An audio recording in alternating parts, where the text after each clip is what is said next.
Hi everyone, my name is Gunat Fidelina, and as you know, we're gonna continue the discussion that is postponed last time. So, itutuloy ko lang yung mga nauna kong diniscuss, and also I will add some details for you to understand more. So, our topic is genetic engineering in the nano world.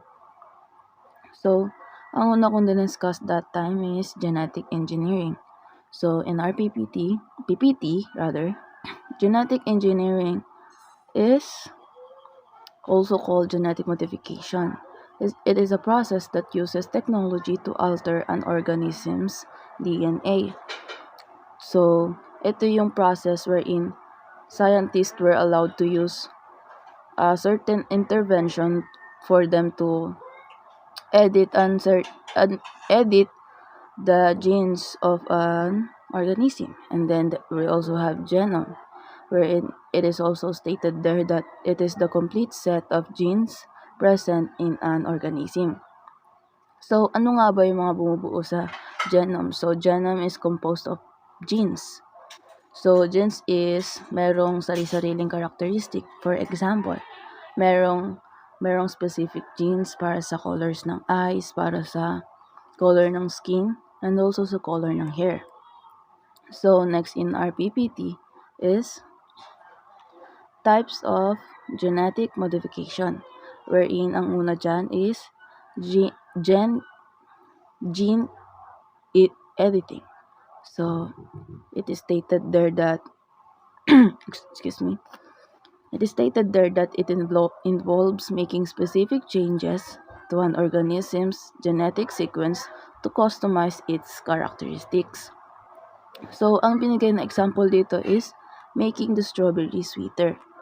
So, paano nga ba nagiging possible na maging mas matamis tong strawberry compared sa iba? So, by that, yung scientist, 'di ba, yung strawberry, meron diyang enzymes na nagpo-produce ng mga sugar para matamis ng strawberry. Pero sa gene editing, parang by this, ine-enhance niya yung sugar synthesis nitong certain fruit na to. So, this synthesis may include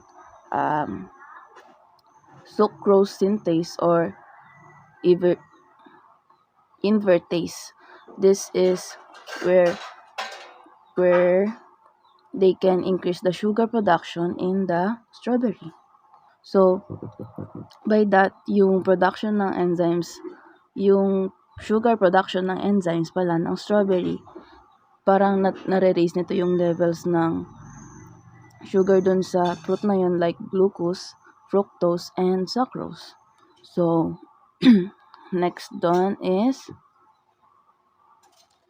recombinant DNA technology, wherein stated there that it involves taking DNA from two different species and combining them in a host organism, typically a strain or bacteria. So, dyan naman,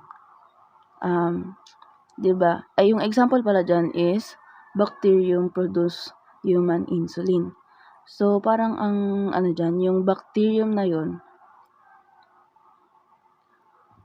yung bacterium na yun, ginagamit siya para i-boost yung production ng human insulin ng tao.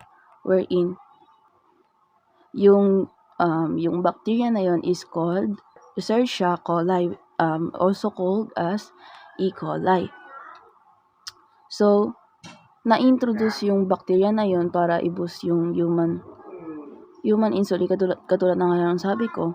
Pero, kailangan niyang sa process na yun, kasi meron doon ina-isolate yung gene, tapos parang i-combine sila. Pero, bago siya gamitin for medical purposes, kailangan niyang undergo ng purification para magamit siya ng safe ng human. So, after ng purification, pwede na siyang gamitin through injection, or pwede rin namang insulin,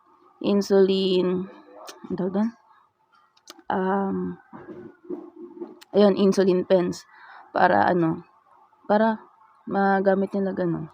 So, oo nga pala, i-add ko lang na sa gene editing sa mga strawberry, uma-undergo din siya ng parang process wherein ite-test muna nila kung nagkakaroon ba ng side effects sa pag in-intake na yung food na yun. So, next sa type of genetic modification is gene silencing. It is another type of genetic modification when a gene is suppressed or its expression controlled. Example dyan is Arctic apple. So, yung parang point lang nito, yung silence lang nila yung PPO na gene. Ito yung responsible pa sa pagbo-bruise ng apple, yung parang nangingitim pagkatapos hiwain. Parang sinilence lang nila yun, or parang kinontrol, ganun. Para sa Arctic apple, para pag hiniwa siya, parang lessen yung pagba-brownish siya para magstay siya ng fresh. Tapos yung advantage naman nun, ayon sa mga nabasa ko, is napapatagal nito yung shelf life netong apple na to compared dun sa walang gene silencing. So next in our slide is, any of these processes of genetic engineering can utilize the following techniques. So merong 2 techniques. Number 1 is base pair modification and number 2 is gene copying and addition. So ano nga ba pag sinabing base pair modification? So ito yung itong base pair modification, ito yung essential para malaman ng scientist yung DNA structure, function, regulation that nagpe-play ng crucial role sa biological processes that includes gene expression, DNA repair, and also genome stability. So, sa research na ginawa ko, meron dyan na examples na base pair modification. Meron ako nabasa doon 4. Yung DNA methylation. Number 2 is thymine dimers. Number 3 is oxidative DNA damage. And number 4 is base excision repair. So, yun lang yung example na nakita ko base sa internet. So, next is gene copying and addition.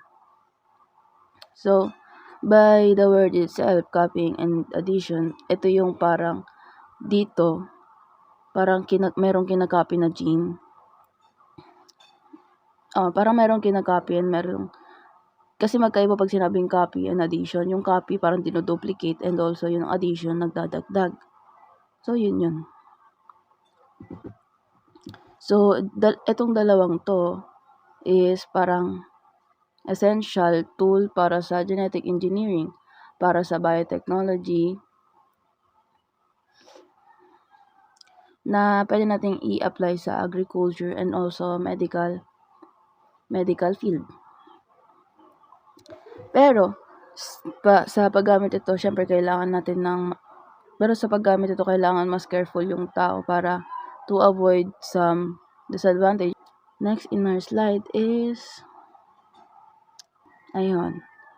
advantage of genetic engineering. So, meron dyang 7. So, number 1, it allows for a faster growth rate. Number 2, it can create an extended life. Number 3, specific traits can be developed. Number 4, new products can be created. Number 5, greater yields can be produced. Number 6, risk to local water supplies are reduced. Number 7, it is a specific practice that has been in place for millennia. So, overall explanation, yung gene editing is madami siyang advantage in terms of in fields of agriculture, katulad na lang nung sa strawberry and also sa Arctic apple. Siyempre meron din niya, mas malaki yung ambag niya sa medical field, katulad na lang nung bacterium that boost the production of human insulin. Tapos, kaso mahaba nga lang proseso, pero malaki pa rin tulong na pwede din dyan pumasok sa medical field yung mga tawag dito, prosthetics, kasi parang sinabi doon na new products can be created, parang hindi pala yun, joke lang yun. Ayun, it can create an extended life. So, pasok ulit natin doon yung sa insulin. Parang mas napoprolong yung life ng isang tao kasi nga meron siyang ginagamit na gamot to add insulin, kasi nga parang mababa ata insulin ng isang tao pag may diabetes. Parang kailangan pa mag-produce o kailangan niya pa ng insulin. Mas kailangan niya ng insulin sa kanyang katawan. So, yun yung mga advantage na pwede ko mabigay sa genetic engineering. So, in disadvantage of genetic engineering, meron dyang 6. So, number 1 is the nutritional value of foods can be less. Number 2, pathogens adapt to new genetic profiles. So, pathogens, ito yung mga disease na naapektuhan yung host, parang ganun. So, parang yung mga disease na to, parang nakaka-adapt sila sa new genetic profiles, parang nagiging immune, parang ganun. So, number 3, there can be negative side effects that are unexpected, katulad na lang ng kunwari, yung strawberry kanina, hindi siya dumaan sa tamang proseso.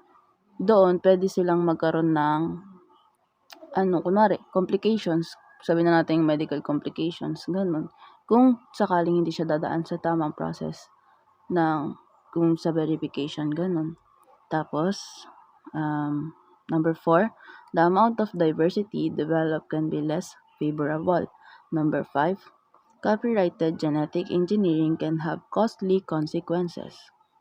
And number 6, this knowledge and technology can be easily abused.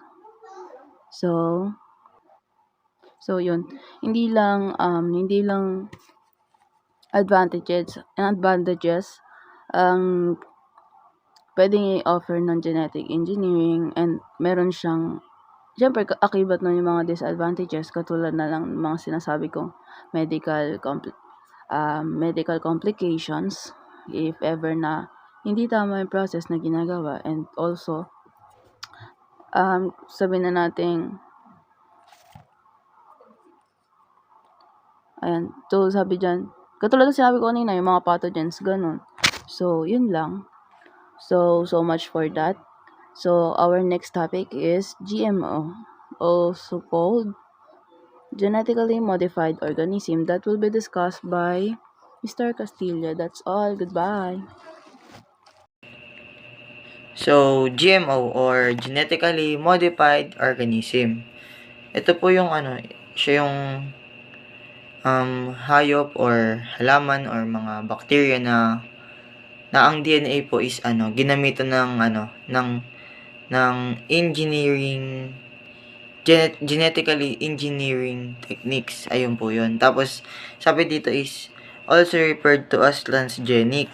So, yung transgenic po kasi, siya yung cell ng hayop or mga halaman, ganun, na may nahalong ang term po niya kasi is foreign cells, ganun po. Parang ibang cells na nahalo dun sa cells nung halaman or hayop na yun, or sa genome nun. Ayun po. Tapos sabi dito, term used for an organism created through genetic engineering. Ginagamit po siya para maging isang organismong bagay. Ayun po, kumbaga, ito yung way niya para maging organism gamit yung genetic engineering po na yun. Tapos, sabi din po dito is, organisms or living cells with altered or modified DNA. Ayun po. So, kita nyo naman po dun sa picture, no? Yung difference between non-GMO tsaka GMO. So, dito po sa non-GMO is maliit po, no? Siya kasi yung hindi pa nag-GMO. Kumbaga, hindi siya nagamitan ng genetic modified organism. Tapos, tignan nyo po dito sa, sa GMO. Mas malaki po siya kaysa dun sa non-GMO. Kasi nga po, itong GMO po is, kumbaga, na-modified po yung organism po na yun, eh. Ayun. Uses of GMO. So, sa number 1 po is yung medicine. So, example nga po dyan is yung insulin for diabetes, vaccines against rabies, hepatitis, tetanus, at polio. Yun nga po, yung GMO po kasi, ginagawa din siyang medicine. Which is yung, andito nga po yung mga naka-indicate dito. Ayun po yung mga, pwede niya pong, kumbaga, dun po pwedeng gamitin yung GMO po. Yan. Number 2 po is yung food industry to improve nutritional value. So, dito po to improve nutritional value. So, ini-improve niya po or kumbaga mas mabuti niya yung nutritional value nung isang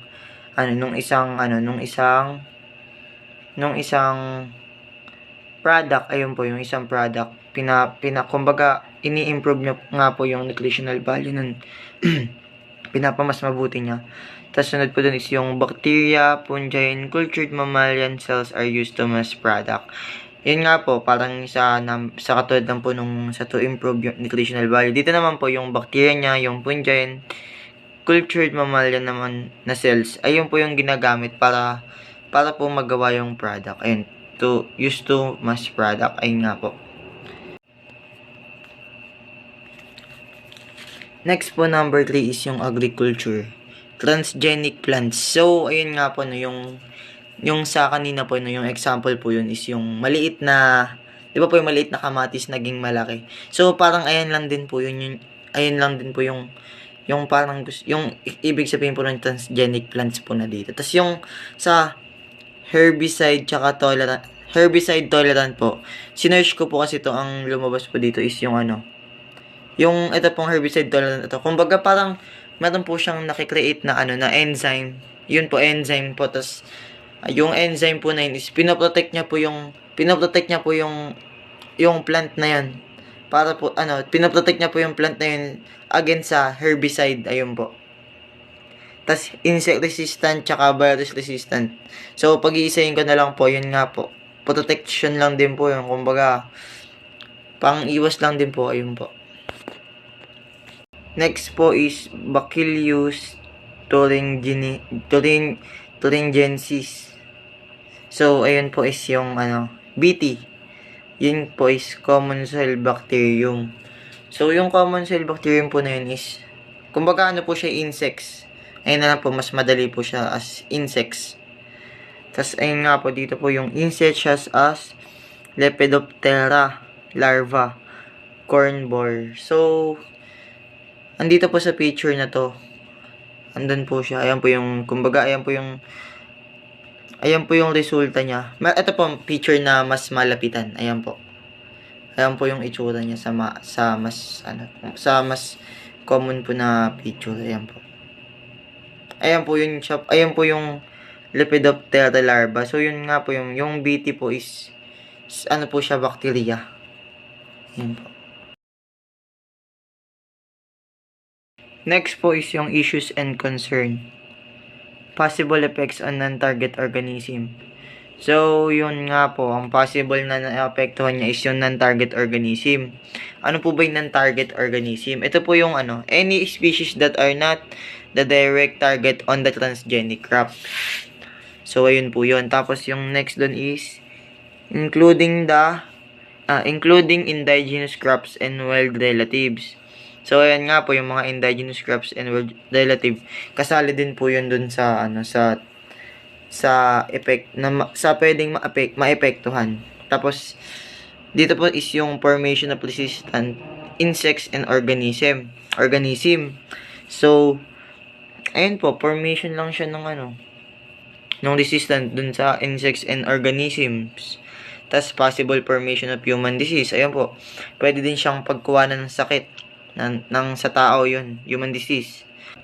Next po is patent issue. So, what is patent? Ayun po yung exclusive right granted for an invention. Kumbaga, ayun po yung karapatan. Kumbaga, sa sasakyan, siya po yung yung papel. Ayun po yung documents. Ayun po yung patent. Tas, example po dito is yung Monsanto Company versus Canadian local farmers. Monsanto Company sued local farmers for genes. So, sinerch ko po to yung issue na to is, sabi po dito is, schemers had infringed that the Monsanto patent but found that he had not benefited from the seed. So, yung schemers po yata na to, yung schemers like that po. Ito po yata yung Canada na farmer. Tas parang hindi, nalaman po nila na hindi naman sila nagbe-benefit doon. Kaya, napagdesisyon na lang hindi na magbayad ng kahit doon sa Monsanto. Ayun po yung issue po na yun. Base po sa sinerch ko. Next po is yung ethic issue against religious belief. So, ayun nga po. Kumbaga, against to sa mga mga relihiyoso, kumbaga. Ayun nga po, kasi nakalagay din dito, idea of playing God. Kumbaga, parang yun nga po, parang kinakalaban nito. Ayun na po, sa idea of playing God. Kaya po yung kaya against to sa mga relihiyoso. Ayun nga po yung, ayun. Tas dito po nakalagay, prudent yes to genetic engineering of plant and animals, but not to the GMO humans. Vatican Pontifical Academy. So, sabi dito, prudent yes to genetic engineering. Kumbaga, sumasang-ayon sila sa genetic engineering. Pero sa plants and animals lang. Hindi sa GMO lang ng plants at ng animals. Pero hindi sa tao. Ayun po. Tapos sabi dito, genetic engineering does not seem different from other scientific development. Sabi naman po ng Church of England, Synod for Social Responsibility. Yun nga po, sabi dito, yung genetic engineering, hindi naman daw po siya naiiba sa ibang sa mga iba pang scientific development. Kumbaga, sa ibang mga experiment or iba pang mga katulad din nito. Ganun po, hindi naman daw po siya naiba. Tapos sabi din po dito is, genetic engineering is a breakthrough that can be used for the good of mankind. Ayun, sabi naman sa Institute of Islamic Understanding Malaysia. Yun nga po, yung genetic engineering is a breakthrough na dapat ginagamit lang ng tao. Ayun. Ayun po. So, next po is the Biti Talong case in the Philippines. 2015, Supreme Court banned testing of Biti Talong. So, ayun po, 2015, binan ng Supreme Court yung pagtitesting o yung pagsusubok. Kumbaga, trials ng Biti Talong. So, next po dun is, after a month of dismissal, Biti Talong field trials. So, ayun. After nung ban ng pagdi-dismiss dun sa Biti Talong. Ayun, Biti Talong field trials. Ayun po.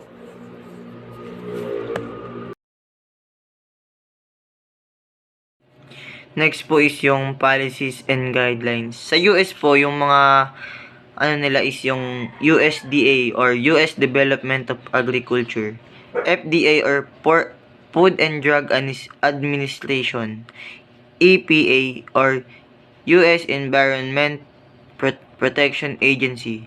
Sa Pilipinas naman po is yung NCBP, National Committee on Biosafety of the Philippines. Tapos yung DOST, Department of Science and Technology. Tapos yung DENR, which is Department of Environment and Natural Resources. Tapos yung DAR, Department of Agriculture. DOH, Department of Health. So, ayun po. Mga policies and guidelines. Next po is sabi dito is Philippines is one of the signatory to the Cartagena Protocol on Biosafety. Seeks to protect biological diversity from the potential risks of GMOs. So ayun nga po, yung Pilipinas is ano siya? Isa siya sa mga kumbaga yung nagpo-push ng protocol or nagsisik ng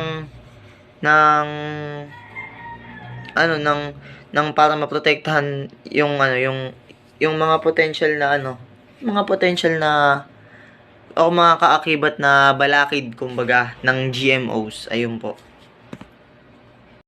Next po is yung genetic engineering in the Philippines. So ayun po number 1 po dyan is yung International Rice Research Institute, yung IRRI Rice. Ayun. Kasama po siya sa mga genetic engineering sa Pilipinas. Number 2 po is yung National Institute of Molecular Biology, Farming and Medical Drugs.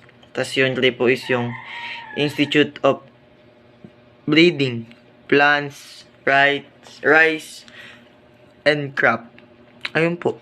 Yan yung mga genetic engineering sa Pilipinas. So, yung next po is ayun na yun. Yan. HIV Reproductive Health Law Seminar. Next. The Reproductive Health Law in the Philippines. The RH law establishes age and developmentally appropriate reproductive health education in public schools, universal access to contemporary contraceptive methods, and recognition of a woman's right to post-abortion care in the Philippines as a component of the right to reproductive health care. Do you think why RH law establishes and developmentally appropriate reproductive health education in public schools? Why? Because it helps in educating every youth about sexual and reproductive health. It creates awareness among adolescents about safe sexual practices. It helps in preventing sexually transmitted infections, including HIV, AIDS, and it also protects both the mother and the child from infectious disease and to deliver a healthy baby. What is the universal access to contemporary contraceptive methods? Universal coverage of contraceptional enables people to freely decide if or when to become parents and how many children to have, and can also reduce gender inequality, improve health outcomes, and save on healthcare costs. By the way, the example of contraceptive method, if I'm not mistaken po, is oral contraceptive pills, implants, injectables, condom, and so on. Why is it important ba to know about contraceptive methods? Based on my research, contraceptive information and services are important to the health and human rights of all individuals, for all of us, because contraceptive help the prevention o pag-iwas sa unintended pregnancy o hindi sinasadyang pagbubuntis. Nakakatulong din ang contraceptive na mapababa ang maternal ill health at ang bilang ng mga pagkamatay na related sa pregnancy. And lastly, RH law recognize of a woman's right to post-abortion care in the Philippines as component of right to reproductive health care o karapatan ng isang babae sa pangangalaga pagkatapos ng pagpapalaglag sa Pilipinas bilang bahagi ng karapatan sa reproductive healthcare.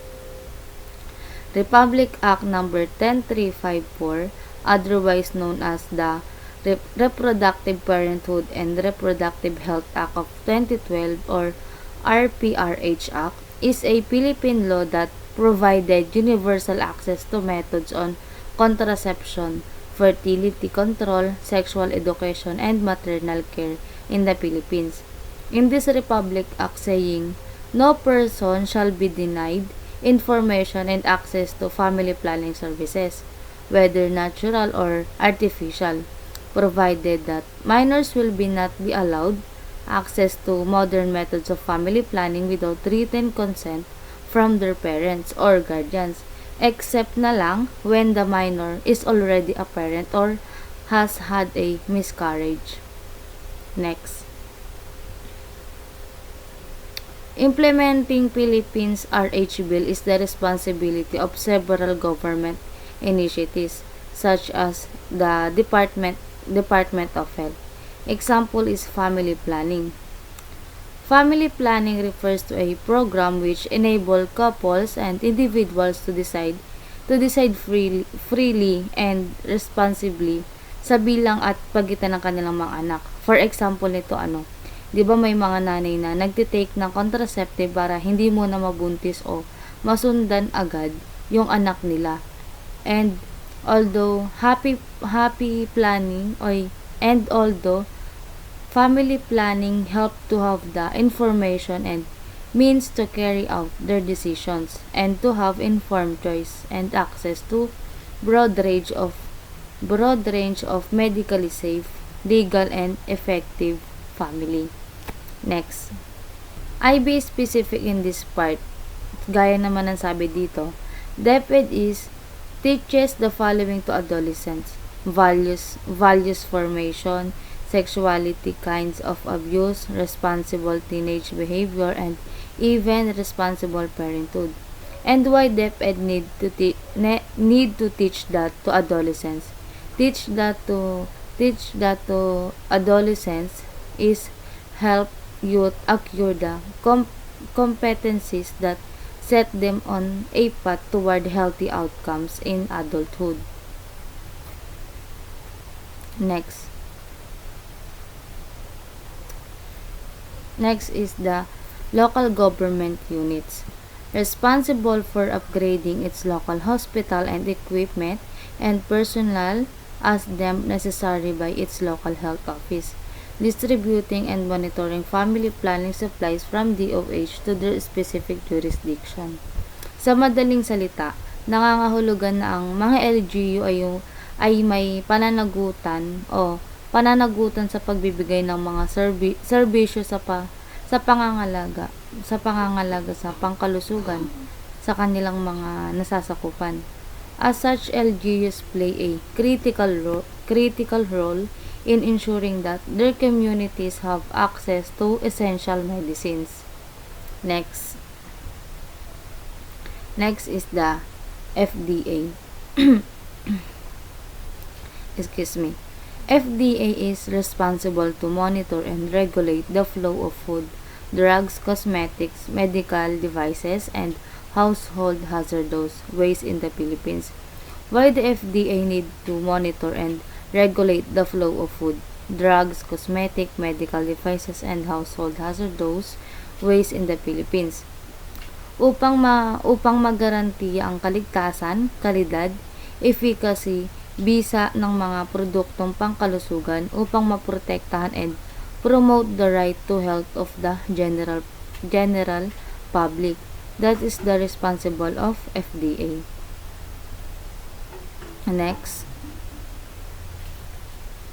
Next is 10 lessons from years of implementing the RH law in the Philippines by Grace Gayoso Pasion.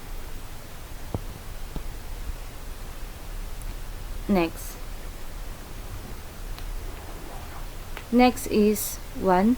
It is not enough to make an RH bill a law, it is important to give it teeth. Giving the teeth means ensuring that it has clear implementing rules and regulation backed by a sufficient budget to move it forward. It also means having joint oversight meetings of various agencies and stakeholders to consistently monitor its implementation and resource mobilization. Hindi lamang daw ito tungkol sa paggawa ng isang panukalang batas, pagsasabatas nito at paglalagay nito sa isang batas. Ang mas mahalaga ay ang pagpapatupad nito. Pagpapatupad means giving the law teeth.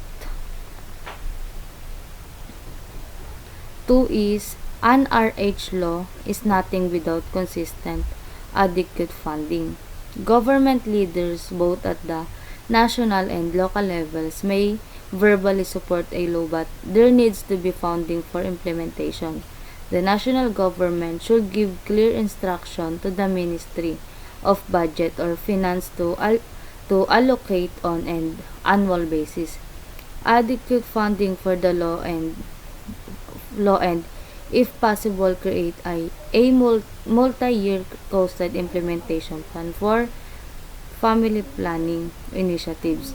At the local government level, ensure that family planning or reproductive health program implementation is included in annual budget plans.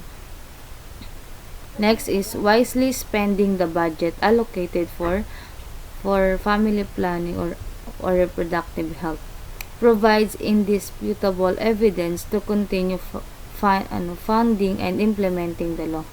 Spend the bigger percentage of the government's allocated budget for family planning on services, not on administrative costs most of the time. The government spent a large portion of its FFRH program budget on training and seminars and less on procuring commodities or improving services. Ang paggastos sa mga bagay na pang-administratibo ay kailangan, ngunit ang isang family planning or reproductive health na program ay hindi dapat puro administratibo sa kalikasan dahil ang mga tao ay nangangailangan din ng suporta at mga serbisyo na parehong mahalagang bahagi. Ayon kay dating DOH Secretary Karen, kung ang budget ay halos ginagastos sa administrative costs at walang mga serbisyong iniibig, tiyak na malaking bato ito laban sa batas. 4. Political will is key and priceless to successful implementation. Click as it may seem, it is political will that propels government leaders to find ways to fund and speed up implementation within their respective jurisdiction. Ang political will, yun yung nagudyok sa mga leader na bumili at mamahagi ng mga contraceptive, magbigay ng komprehensibong serbisyo ng family planning at magpatupad ng mga programang komprehensibong sexuality education. Sa kabila ng pagtutol ng mga maimpluwensyang grupong anti-RH groups at both the national and local levels, ang mga lokal na pamahalaan ay may access sa mga mapagkukunan. It is really a matter of prioritizing. We have a very small budget in our city, but if you know that, you need to put your heart and your funds where it should be. It is possible. Ang pinakamahalaga, ang mga namumunong ahensya sa pagpapatupad tulad ng Ministry of Health ay dapat na nangunguna sa pagkakaroon ng political will upang isulong ang sapat na pondo, magbigay ng suporta at ipatupad ng RH law. Next, number 5. Mobilize the most relevant government agencies to implement the law. It seems logical and easy to understand, yet the importance of relevance is sometimes overlooked. Beyond the Ministry of Health, determine which government agency is best placed to implement the law. Engage the agency focus on population and development. Involve the agency responsible for appropriating the budget for the RH law. Work with the Ministry of Education to integrate CSE into the basic curriculum. Most importantly, ensure that the law and its implementing rules and regulations clearly state the roles and responsibilities of these relevant government agencies. Next, 6. In a decentralized form of government, the power is with local government leaders. Make them your allies. Next, number 6. In a decentralized form of government, the power is with local government leaders. Make them your allies. To make it short, the Philippines health system devolution has empowered local chief executive to implement the reproductive health law, with the advocates supporting and educating them on resources, efficiency, and cost saving. Mayor Hataman credits Likhaan, a non-government organization, for introducing her to reproductive health and reducing teenage pregnancy rates in her city to make local government allies. Implementing RH law and integrating family planning activities into development plans is crucial. Next, 7. Relentlessly educate national and local government on the cost-effectiveness of founding and implementing FPRH initiatives. Ang mga tagapagtaguyod at kampiyon ng RH ay dapat na patuloy na nagbibigay pansin ang mga pambansang pamahalaan, lalo na ang mga tagapamahala ng ekonomiya, sa ideya na ang pagbibigay ng mga serbisyo ng FPRH ay isa sa pinakamabisang paraan upang mapaunlad ng isang bansa. According to Dr. Ernesto Pernia, former Secretary of the Philippines National Economic Development Authority, ang international na kalakalan at pagbibigay ng mga serbisyo ng family planning ay ang pinakamahalagang paraan ng pagpapalakas ng pag-unlad ng isang bansa. Gayunpaman, ang una ay nakasalalay sa mga panlabas na salik, samantalang ang huli ay nasa loob ng kontrol ng lokal na pamumuno. Dagdag pa rito, binigyan diin ni Congressman Edsel Lagman, isa sa mga pangunahing may akda at isang matibay na tagapagtaguyod ng RH law, na ang mga tagapagtaguyod ng RH ay dapat na patuloy na ipinapaunawa sa mga pinuno ng gobyerno na ang mas maraming budget para sa RH ay nangangahulugan ng higit na pagtitipid sa pangangalagang pangkalusugan. Dapat nating masabi sa gobyerno na kapag nagbabudget tayo para sa mga proyektong pang-infrastruktura, mas kakaunti ang mga benepisyaryo. Dapat tayo makapagbigay ng sapat na budget sa RH na nangangailangan ng mas maliit na budget, ngunit may walang limitasyong mga benepisyaryo. Ito ay napakahalaga sa paggamit ng napapanatiling pag-unlad ng tao. Hindi ito nakikita ng gobyerno. Sa palagay ko ay dapat malaman ng gobyerno iyon at dapat dumating iyon para sa atin. Next is, use public sentiment to one's advantage. Instead of simply clashing with unyielding opposition during hours long debates on the passage of the RH bill happening within the Congress plenary hall, advocates brought the issue to the public. Legislators and activists in the Philippines came together and learned from each other on the best ways to increase popular attention to this landmark legislation.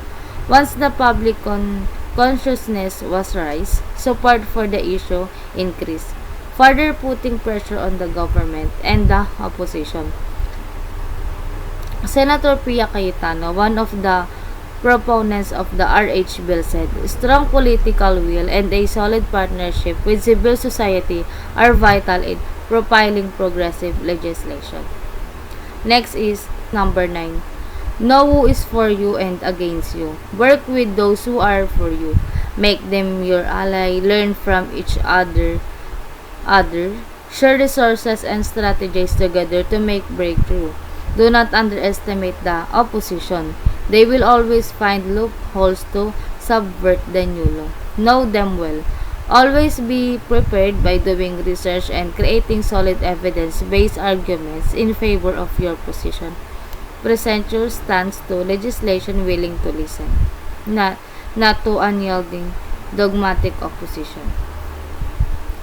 Next and lastly, number 10, a strong, determined, and persistent RH movement composed of different sectors is crucial to move forward and sustain the gains of RH law implementation. To make it short again, ang RH bill ay naipasa dahil sa isang nakatuong kilusan mula sa mga katutubong lipunang sibil at mga organisasyon ng gobyerno. Napakahalaga ng suporta ni dating Pangulong Noynoy Aquino sa pagsasabatas ng batas.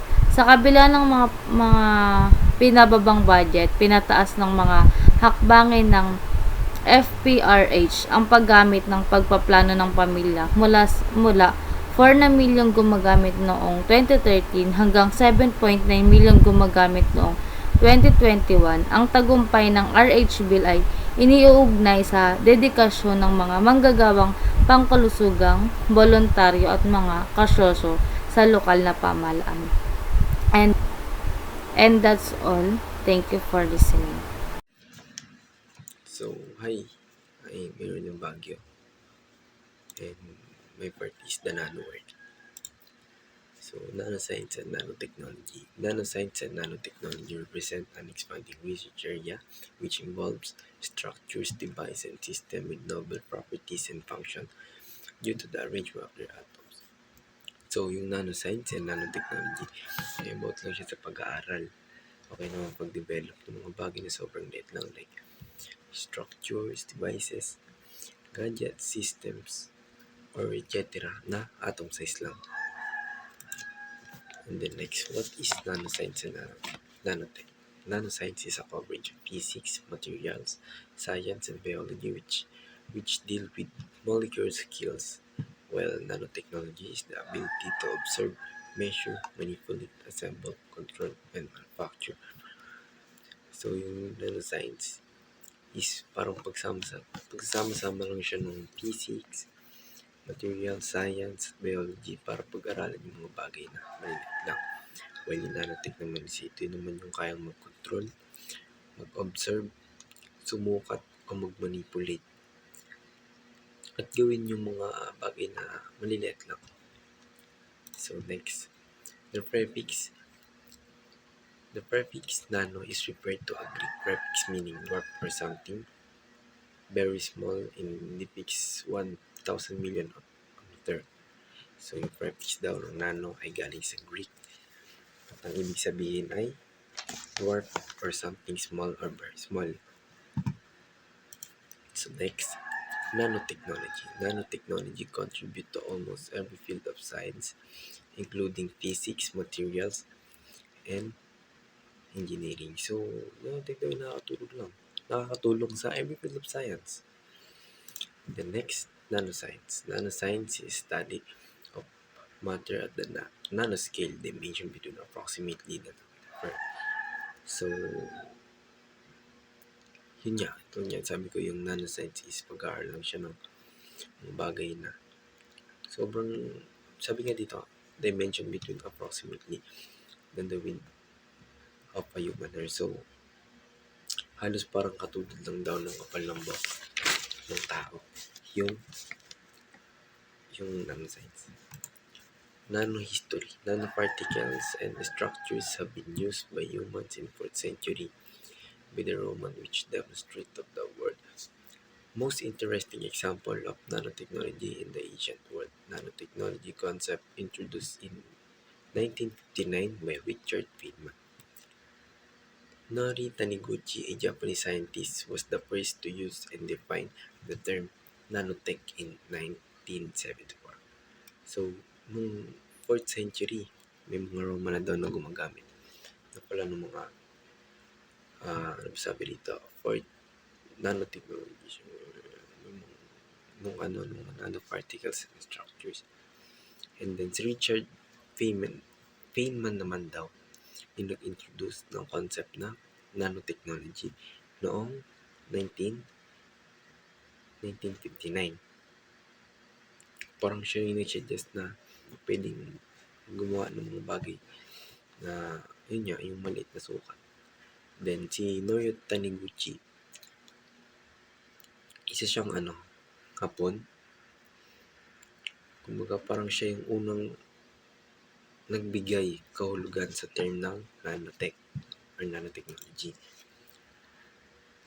Nanoscience history. The development of nanoscience can be traced to the time of the Greeks and Democritus Democritus, basta yun, in the 5th century BC, nung panahon daw ng mga Greek, nung panahon daw ng Greek, sabi dito 15th century BC, parang merong mga hints na daw ng nanoscience. Si, eto, nanoscience, may, na, may mga konsepto na tungkol sa mga particulate matter na sobrang liit, parang freak lang sa nanoscience. Nanotechnology application and products. Nanotechnology in the medical field has been used for drug delivery techniques, specifically with the use of dendrimers, a nanostructure that can be designed or manufactured to carry different materials. Ang nanotechnology po is, ito yung nagbibigay daan upang magatid ng gamot, lalo na sa pamamagitan ng dendrimers. Ito din ay maaaring mahusay na energy upang maghatid o makapagpadala ng iba't ibang therapeutic agents na tinutukoy na lugar sa loob ng katawan.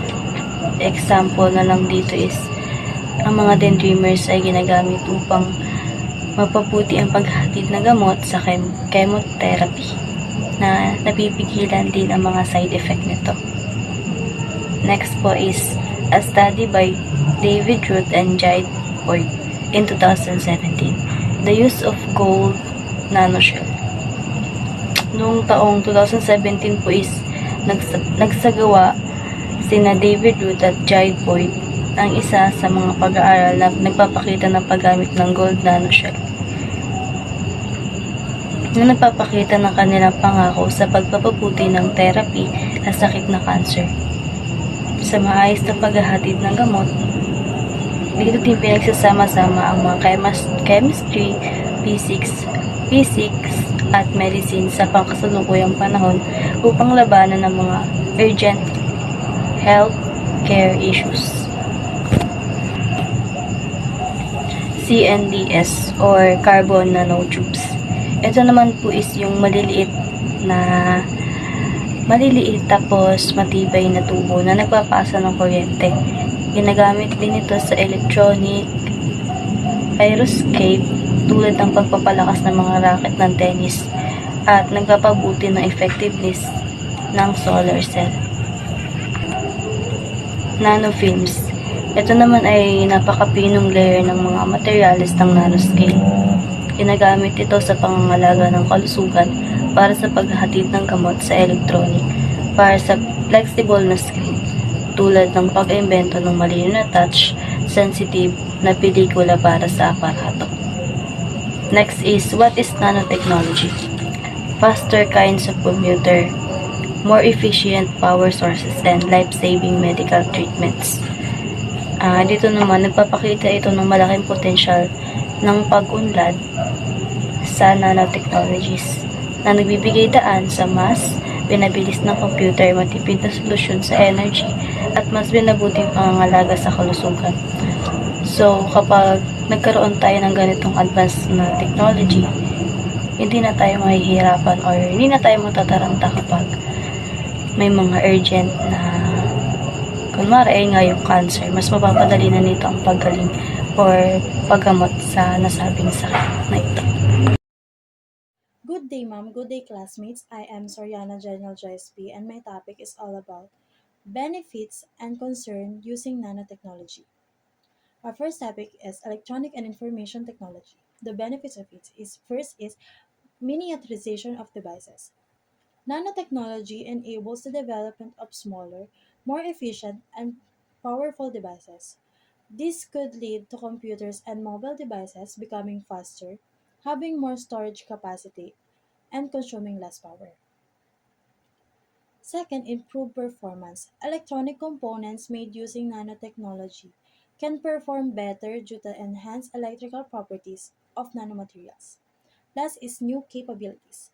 Nanotechnology can introduce novel functionalities to electronic devices, such as flexible displays, improved battery life, and quicker charging times.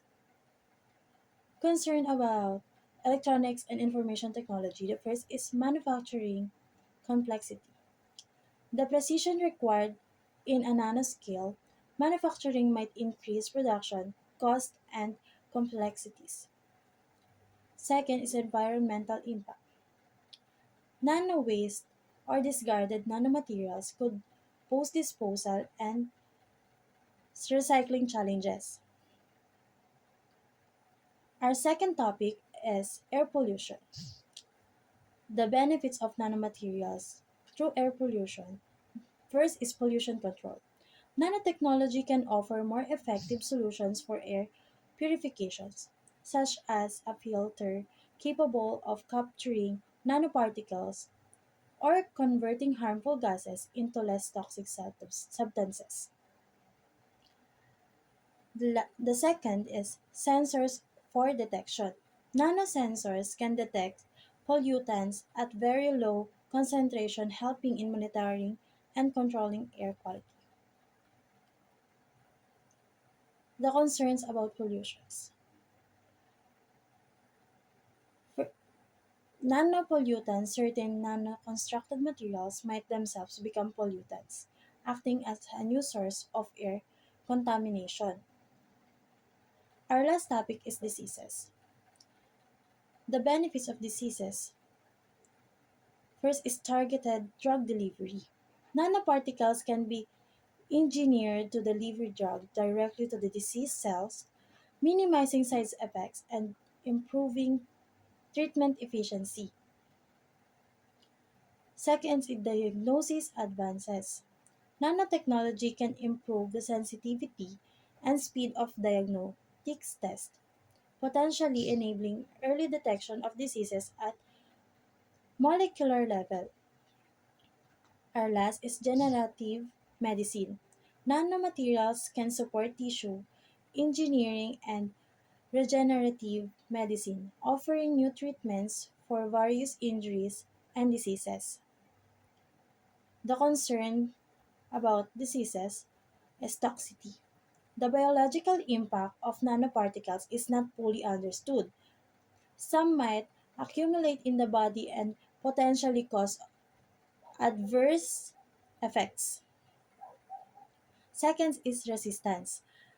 The use of nanotechnology in medicine could lead to new forms of drug resistance or unexpected interactions within the body.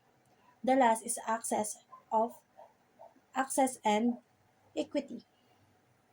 Advanced nanomedical treatments might be expensive, raising concerns about accessibility and the widening of healthcare disparities. In conclusion, genetic engineering and genetically modified organisms (GMOs) have both positive and negative impacts on agriculture, food production, and the environment. While GMOs have the potential to increase crop yields, improve nutritional content, and reduce the need for chemical pesticides, they also raise concern about long-term health effects, environmental impacts, and corporate control of the food supply. It is important to carefully consider the benefits and risks of GMOs, as well as to implement strict regulations and transparent labeling to ensure the safety and sustainability of genetically modified foods. To summarize, the nanotechnology, also known as the nano world, is a fascinating and rapidly evolving area of science and technology. It involves the study, manipulation, and controls of materials and structure of the nanoscale, which is on the order of billions of a meter. Nanotechnology has the potential to revolutionize various industries, the development of new materials, devices, and systems with unique properties and functionalities. As research and advancement in nanotechnology continue to progress, it is likely to play an increasingly important role in shaping the future of technology and innovation. So, that concludes on our report. Once again, my name is Almarie Cabanela, together with my group, Vinette Federino, Ara Jimenez, Aaron Baguio, Macho Castillo, and last, Janelle Soriano. Thank you so much, everyone.